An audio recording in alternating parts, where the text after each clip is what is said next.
it's like if I were a writer and I wanted to write about a town in India, like I might go to that town and live in it for a month to just like get the sense of the place. And it was literally the same kind of like logic as a writer to kind of just see if I could kind of just figure out how to kind of interpret whatever came to me language wise in her responses to kind of find some cadence of a voice that would kind of counter mine as the human.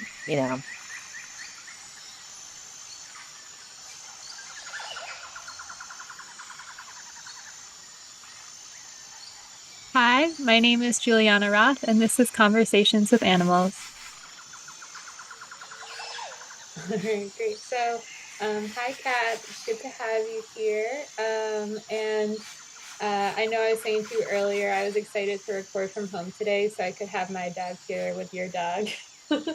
And before we get started, do you want to just introduce yourselves in your own words and talk about current projects?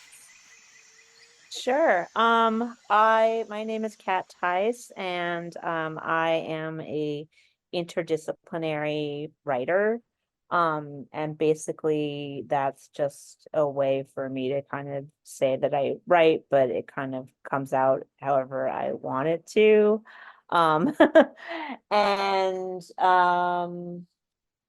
Currently, my two main projects are one is called Significant Otherness, which is a art project that is centered around a fake podcast that I host with my Chihuahua Agnes, Chihuahua Whippet, who is with me right now, and or with us right now in this interview. And I'm also working on an essay collection called Misses from the Ether. Yeah, it was then I know we met through a funny encounter at a faculty party where you talked about your fake podcast. And I was like, oh, I have a real podcast where we talk with animals. So I feel like we were fated to meet. Especially Right. 'cause it felt like neither of us often like brought that up at events and things. So it was like a special moment. So I'd love to hear a little bit about um this relationship you have with your dog and how that sort of became part of your artwork. Was that something you always felt like belonged as part of your writing, or was it a newer integration? Um, I as someone who over the past few years has like kind of come to terms with the fact that I am indeed an essayist. After years of kind of like teetering that poetry and prose line. Um, I think everything in my life is material, and I think that's like kind of, Nora Ephron, obviously has like the most famous line about that, but so everything is kind of like for up for grabs. Agnes, she's my ride or die. She's with me all the time. I I had a Chihuahua before her, which I will talk about as well. I'm a person that has a dog. Like it's funny. Like I just like kind of like that's what I'm known for, and in my life, like in my personal life, it's just, I don't think I'd go a day without someone asking me about Agnes if I don't have her with me. Um, so yeah, inevitably, I guess like she would come into my work. But how it came to be or how this project came to be, is that kind of what you're asking me? Yeah, yeah. I because I know it is something um newer and it's you're currently there doing your your exhibition. Sure. So I was just wondering, I don't know, because I think sometimes people, at least I guess I'm speaking personally, that it took a while for me to fully center animals in my creative work because there was this fear that they might not be seen as valuable as a subject as others. And yeah, so I was just wondering if that's an experience you had, or from the beginning you were always like, no, my dog belongs. Um, Yeah. yeah, no. I mean, I think that I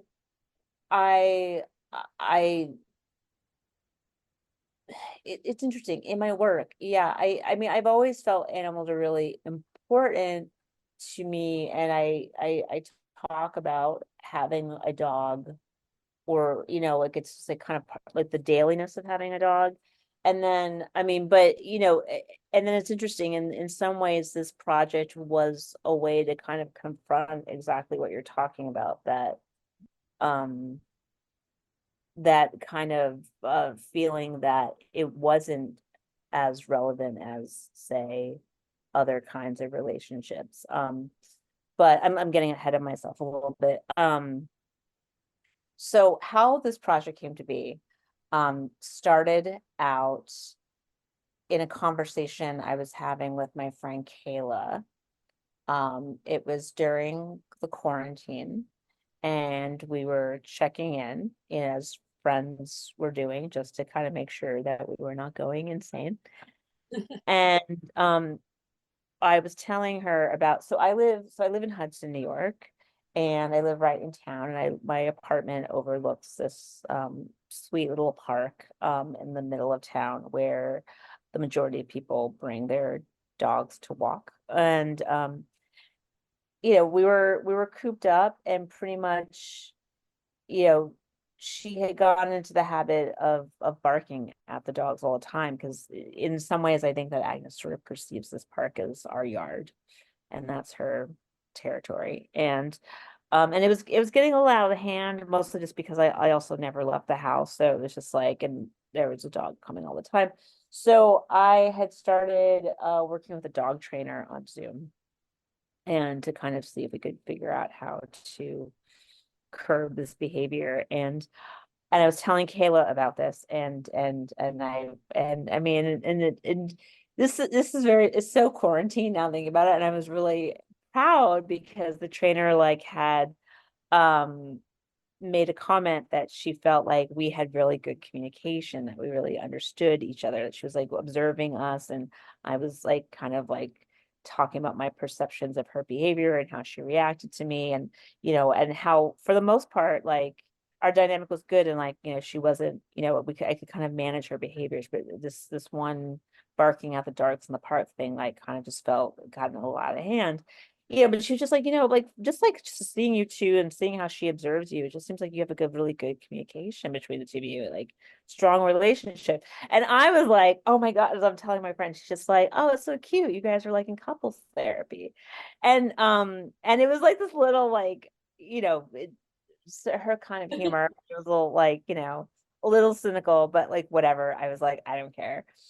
And somehow that comment of um in the conversation made me, I had this like this thought popped out of my head. It was like, yeah, I wish I could have like I could do a podcast with her. Also, I was listening to a like podcast obsessively.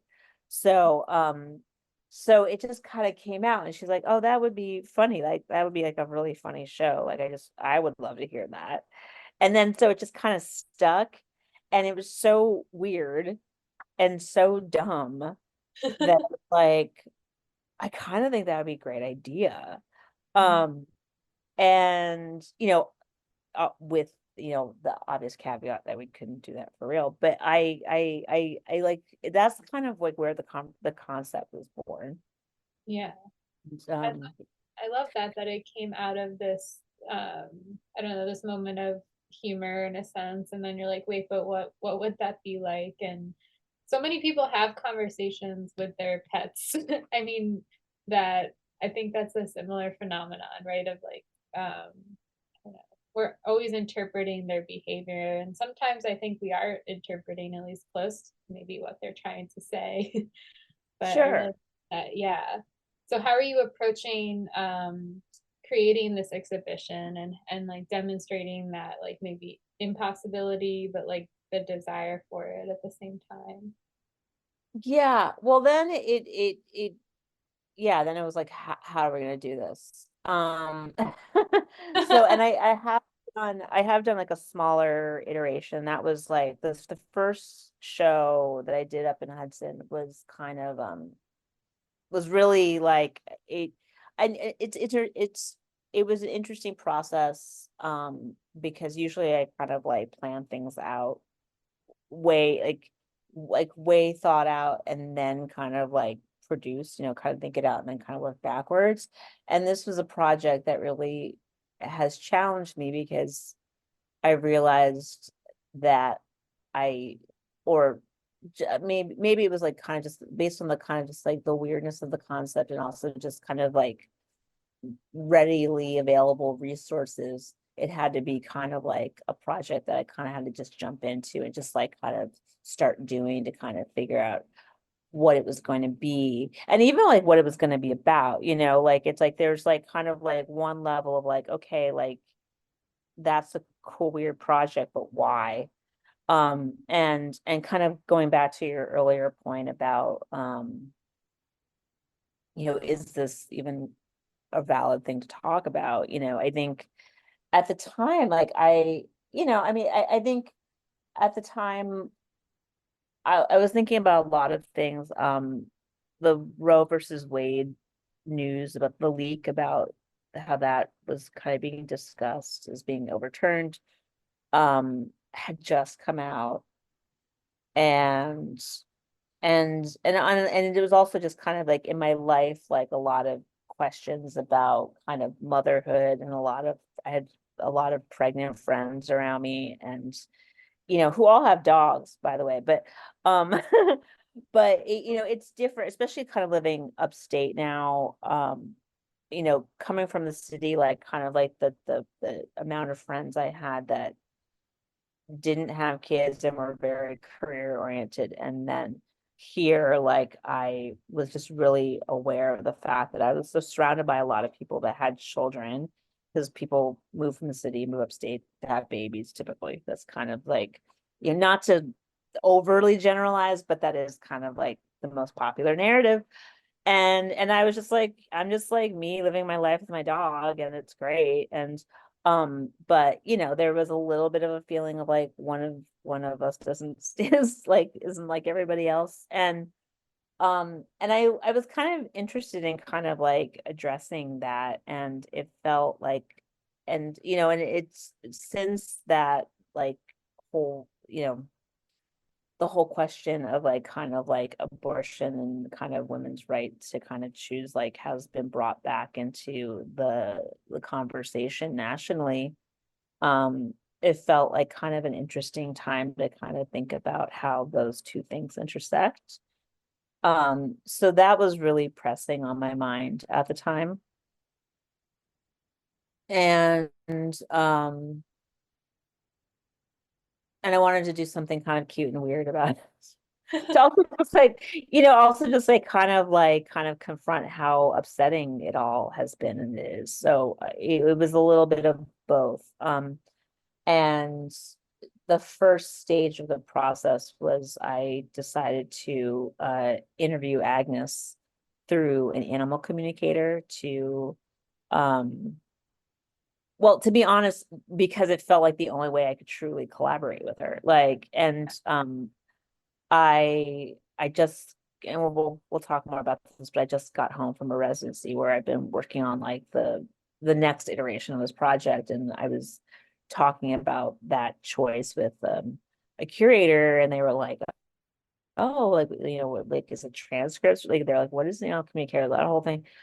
And I'm happy to talk about that more as well. But for me, like, the choice was really like, I just wanted to actually make this a collaborative process, and that felt like the only possible way to do that. Um and also I wanted to kind of get her voice, like, as like from a writerly sense, like, I, at the time, this conversation I had last week with this guy, I was like, it's like, if I were a writer and I wanted to write about a town in India, like I might go to that town and live in it for a month to just like get the sense of the place. And it was literally the same kind of like logic as a writer, to kind of just see if I could kind of just figure out how to kind of interpret whatever came to me language wise in her responses, to kind of find some cadence of a voice that would kind of counter mine as the human. Um, So yeah. Love to hear more about the animal communicator and what how you chose them and how you went about approaching that as a material.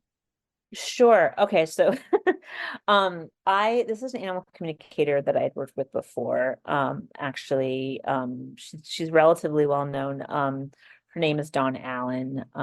Probably most known for being the animal communicator that Eileen Miles, used in their book Afterglow, and talking to their dog Rosie.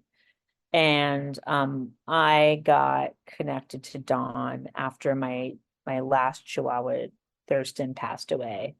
And Dawn's information was passed along to me because I was pretty sad, devastated, and and I wanted to just check in. So that's kind of how I first worked with her, was just like actually just as someone who's grieving their dog and wanted to process the feelings and just like kind of see how he was doing spiritually. And then I talked to another dog I knew that was not like my full-time dog. I'd worked with her before. So it was like I already had like that kind of like experience in my back pocket of being like, oh, this is something that I believe in. That, I feel like I had confidence in kind of thinking like this was the collaborative strategy that would work. And she had said like the last one, I kept talking to dogs that had passed away, and she was just like, oh, but you have a dog, like why don't I do like also talk to dogs that are with us, like I actually quite enjoy it.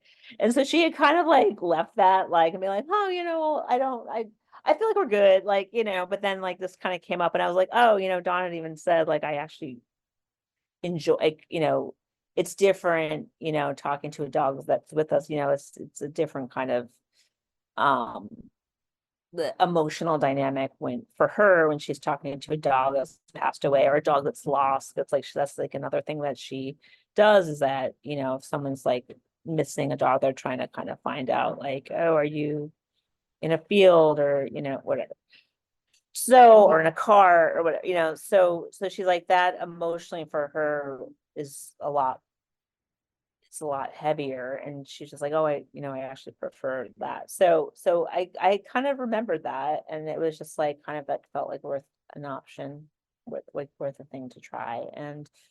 Um and yeah, so like I prepared questions, kind of like the basic stuff of like kind of like what was your life like before we met, and I asked her a lot of questions about like Brooklyn versus Hudson, and did she like our new place, like it was just like we like and like some questions about like our daily life, like did she like her food, which Dawn has said like this is usually what people want to know, weirdly enough. But yeah, so that's what it was, and we did it over Zoom so I could kind of keep the transcript, and so from those texts I started a script, and I did like a 10-minute pilot.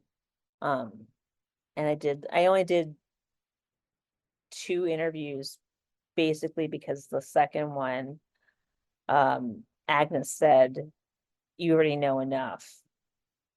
And it was interesting because we both had this feeling, and I was just like, Donna, do you think that she's like trying to like say, get that out of my head, lady? And she's like, yeah, I think she said, oh, I have to respect that. So then which was fine. Like I would like kind of like, okay, like Agnes has like said like kind of like, this is as much as I want to talk to you, like whatever you're doing, whatever you're doing this for, I don't want to be involved anymore, which is fine. I was like, okay. um and yeah, that was that phase of the project, and then I just kind of like made a little script, and we did a show in Hudson. I love that you went through that process of, and she was the one who set the boundary, because I was curious about that. Like, how do you know when that conversation's done, right? Because I feel like it could be endless, and maybe our expectation around conversation too is like it can be a daily thing. But it's interesting that there's like I don't know, a boundary around it, right? Like this was our moment of direct conversation. Do you Yeah. feel like in your daily life though that you are outside of the art project, right? Do you feel like you are in conversation with Agnes, like inside Do. your home? Yeah, I would love to hear a little about that. I do. Well, I guess especially after kind of interviewing her, the two things, I mean, one of the big things that really stuck out to me was realizing how sound sensitive she is.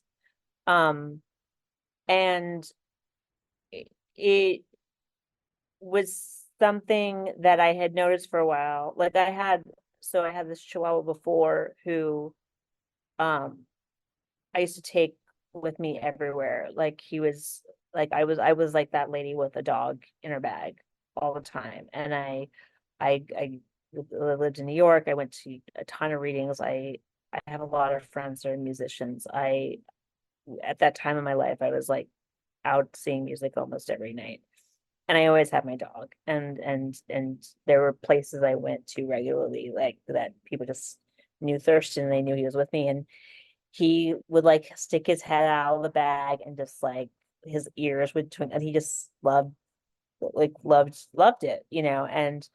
Um and when I first got Agnes, I thought, oh well, this will be a continuation of that. And she just she hates public events, she hates being in crowds, she doesn't like strange people looking at her.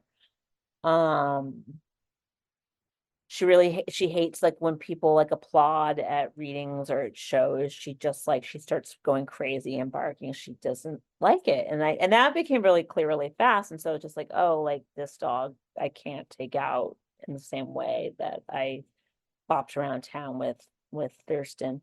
So that was like kind of something, you know, a big distinction that presented itself very early on. But it wasn't until years later when I interviewed her through Dawn that I realized, or she named that she really hates noise, like a lot. Like there are these beagles that live next door to us, and she can, well, like if they're out, she will just straight up like wake up out of a nap to like bark at them from the window still. And she can, and they don't like her either. It's a whole like definitely like they're they fight. They're both trying to run the block. And you know, and so I asked her like, why do you hate these dogs so much? Like, you know, like I mean, it's one thing when you're on the like, you know, dogs on the street, like being territorial, like that's one thing. But like when we're like 3 floors up and like we're safe in the house, like what is the big deal? And she just like their chains are so loud and annoying. And I was like, huh, okay, like that's, I mean, your hearing and I'm aware that your sense of hearing and smell are just way stronger than mine. So but I thought that was a really interesting note. um Another funny thing that she said, going on the sound thing, because that's like been the big thing, is like really realizing like, wow, this is like a really real like issue with her. And now I understand her reactions so much better. Like she really hates people who speak very loudly, and she'll like bark at them, but it's not because she doesn't like them. She's trying to tell them to like be quieter. And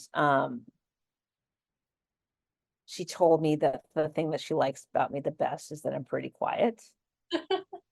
Um, Trying to think of another funny thing that she said about, it's like, I mean, the sound thing, I mean, it really has like kind of like, it's something that like now I'm really aware is like it's her sensitivity, so I'm really mindful about it, you know. And I understand why she reacts the way that she does. And so that's been like a really interesting thing with our dynamic. Oh, the other thing that she said, and it's ironic because it's about podcasts, and like I said, I was listening to a lot of podcasts at the time. And she's just like, she's like, you're very quiet. Like she's like, the thing I like about you is like you're very quiet, but I really hate all the voices. Oh. And I was just like, the voices. And then And then I was like, I think she's talking about all the podcasts I'm listening to all the time. And the next day, like the day after we did the interview, I'm like on the internet as you do. And I put on a podcast and she gives me this look like, I thought we talked about this. I swear. And I'm like, this is like where I'm like kind of like, okay, like you can think I'm crazy and I don't care. But she gave me this look and she gets up and goes to the other room and she's like totally like, I thought we talked about this in therapy yesterday. Like it just like the look that she gave me and she was just like staring at me and just left the room. And I was like, okay, I get it. I get it. And it's I actually listened to, I mean, it was a bit much at that time. Like I don't listen to as many podcasts as I used to, but um she hates it. She's just very noise sensitive and she prefers quiet. Yeah. Well, that's amazing. I'm there with you. I feel like you might appreciate. I one time went to a medium to, I thought I was talking to my dad who passed away, which I was, but she was like, there's this little dog who really wants to come through. And she described my dog, Ziggy, who you've seen. She's like this little brown dog. And so she's like, do you want, I was like, yeah, I wasn't expecting that. And he had something about not as intense with the sound too, but I wonder if it's like the chihuahua ears or something too. Like our downstairs neighbor have dogs and he was more like he thinks they're rude. It's not necessarily maybe about the level. He's just, I just think they're a little rude. And he's like a little too proper for them, I guess. And yeah, but it was really interesting because I was like, oh, I could maybe try going to just a medium. So I'll maybe have to get Don's info from you because I would love to have Happy. your, it was more like he just wanted to come through and complain a little bit about, and he also Sure. thinks it's rude when I leave the house without him. Yeah. He's like, it's just like I don't know what to say to her about that, which I knew because he gets upset. uh, Yeah. Yeah. Yeah. I had a friend actually that used the same medium to talk to her dog after working at home for a long time in quarantine and then going back to work and had to go back to the office and her dog was having a very hard time with it um and she used this medium to um talk to him about he was peeing and like protest peeing and so they had a very direct conversation about it and he wow. stopped. Yeah. So it could be you could speak to specific issues. Like I feel like actually that's probably the most productive thing to do if you are doing that. Like Yeah. but yeah. Yeah. I would love if he could get along with like my friends' cats and things. Yeah. Maybe Yeah. that's because anyway, yeah. I want to ask you though before we go because I know we're coming up on time. Oh, About yeah. I am because my little dog knows me. I really loved reading it, and I was actually very drawn to like the parts about the crabs, which I wasn't expecting when I went into it, right? I was and I loved all this like sense of like otherness and touch and spirituality and how that kind of weaves throughout it. And I was actually thinking of like the final scene where you're with the science leader and he has you all touch the crabs with your fingers. And I was wondering if you could just talk a little bit about that moment of that touch and like what it means to actually interact with creatures that seem other than us. Like why do that? Why not just eat the crabs and leave it at that? Mm, um, I think, well, to give some context about the story, is so that is a true story, that happened. Me and a lot of people I knew, we had this woman we knew, like she was interesting. Like she was really, I knew her through kind of like the experimental music scene. We had a lot of common friends in that world. she also was this like environmental scientist and also worked in sustainable fashion. She's just like one of those people that like you're like, you're fascinating because like you have like 10 fingers in 12 different worlds. And she had invited me and a lot of people I knew from this like psychedelic weirdo jazz world to go out to this part of far out past the Rockaways called Plum Beach. I'd never been there before. I'm a native New Yorker. I'd never heard of this place. So that was already like an adventure into itself. And and it was aligning with a full moon, and it was this kind of tradition that these scientists were, this is something that happened, that the horseshoe crabs come up to this part of the shore to mate, and it's part of, the study to kind of count how many crabs couple up, and population, environment, like, there's a lot of data being collected about that for a variety of reasons that, if I'm honest, I didn't fully understand. It wasn't really fully explained to us, but they needed help with counters, and she kind of made it seem like it'd be a cool psychedelic experience. So we're out there, and also like they, to make it the psychedelic part, she had kind of added this extra, you know uh dynamic of inviting this shaman to come. So we like meditated on the beach and did all this stuff. And um so it was just like a weird day. Like it um and it brought up a lot of stuff, because I like was like, as somebody that like, like if I'm going to meditate and you want me to visualize, like I am going to commit to that.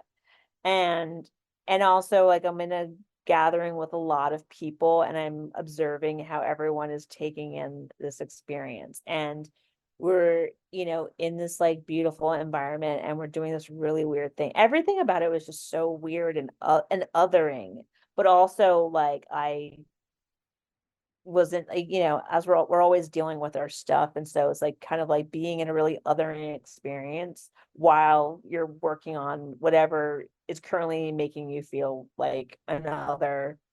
um it was all kind of jamming together for me.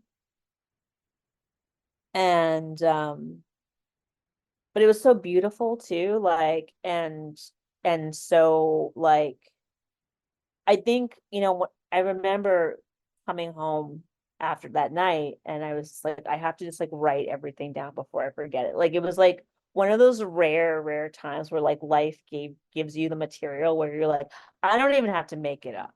Like that's just a story. Like that night was a story, and I'm going to process why it was meaningful later. Like that will come, but like right now I have to like write down every detail, like all the weird like little conversational blips that like would get lost probably like if I returned to it 6 months later. So I just remember like, and I was exhausted, like it started raining. I mean, it like the elements about it all just became very dramatic too, because like, middle of August, heavy rain, I'm been on the beach all day, I'm covered in sand. And before I took a shower and passed out, I just like remember like writing it all out. I'm not entirely answering your question, but like I feel like it all will land beginning back to that place. Um, why touching the crabs was so beautiful. I think it was just like kind of realizing, what I mean? I think I mean, why I think I love writing about animals, and why, I think it's totally relevant and probably the most important thing for me to think about creatively right now, is my relationship to animals and the animal I live with. And um because I think it's really important to like kind of be reminded as humans like that we're not the only beings, like we're not that important, like it was just like, and I think there was something about that night where it just became really clear that the banality of like where the cool place to hang out was in Brooklyn, like just really was I mean, it was already stupid to me, but then it was like, it just felt more stupid because there was something so much more powerful and important happening around us. And, um, but also like, uh, in some ways, like the horseshoe crabs were basically just like picking each other up at a bar too. Like there was that parallel that like just kind of like struck me, and but like it just like kind of like that. I don't know. I mean, for lack of a better word, like kind of the interdependence of existence, and I'm really interested and fascinated by that. And I think it's worth kind of drawing attention to and shedding light on to kind of, you know, remind us to kind of just keep things in perspective a bit.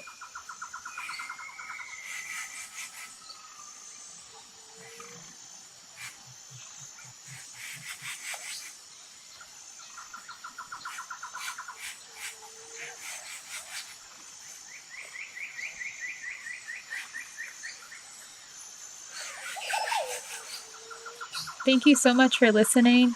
Make sure that you join us on Substack at animal.julianaroth.com, where you can sign up for a newsletter where you get extra bonus doodles and different movement practices and other ways to relate to the non-human animals in our lives.